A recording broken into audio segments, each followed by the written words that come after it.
Hi! Hello mga kalasa! Welcome sa Lasang Pilipina.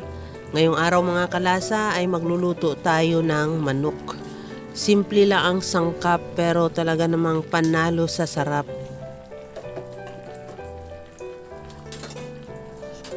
Maglagay na ako ng mantika sa kawali at igisa yung luya.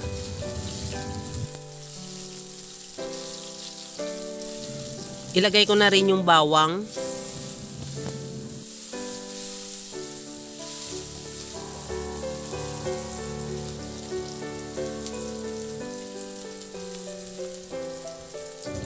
At maglagay na ako ng sibuyas.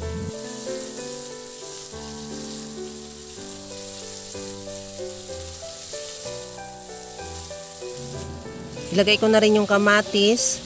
Ihalo lang hanggang sa maluto rin yung kamatis.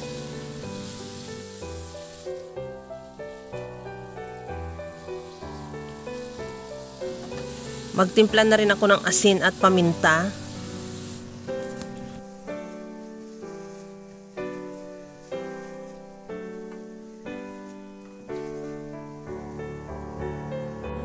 Ilagay ko na rin yung 1 kilong manok. Ihalo lang hanggang sa mag-iba na ang kulay niya o hanggang sa maglabas na siya ng sarili niyang mantika. Habang ginagawa natin yan mga kalasa, kung bago ka pa lang sa aking channel, welcome! At huwag kalimutan mag-subscribe at i-click ang bell button para sa mga notification.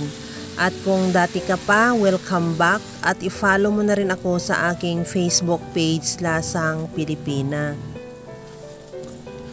Okay na tong ating chicken. Maglagay muna ako ng mga 2 tablespoon lang na patis.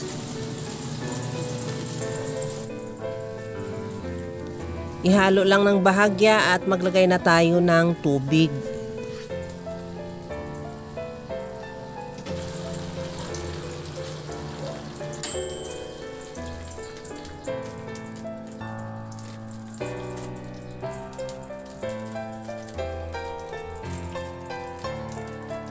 Takpan ko muna hanggang sa maluto lang yung manok.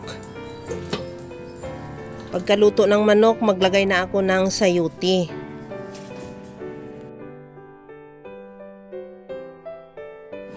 Kunting halo lang at takpan ko ulit hanggang sa maluto lang din yung sayote.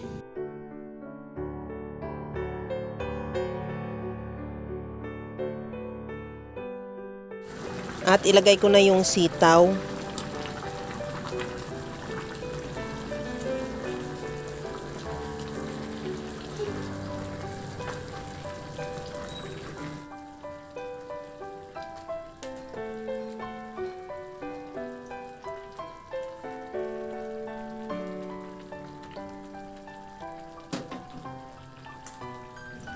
Tikman ko na rin kung ano pa ang kulang niya sa timpla natin. Maglagay ako ng kunting mga 2 tablespoon lang na liquid seasoning. Kunting halo lang din at ready to serve na yan yung ating masarap na sinabawang manok. Mga kalasa, kung nagustuhan mo yung ating video, please like na lang at pakishare na rin sa inyong mga friends. At kung bago ka pa lang sa aking channel, subscribe na at i-click mo na rin ang bell button para sa mga notification. Okay na tong ating chicken. Ilagay na lang natin yan sa ating serving bowl. Tikman na natin dahil sa sabaw pa lang napakasarap niya na. Kaya mga kalasa, gawa ka na rin dahil alam ko kayang-kaya mo rin tong gawin. Dahil kagaya lang lagi sa sinasabi ko na walang hindi marunong magluto basta sa simpleng paraan lang.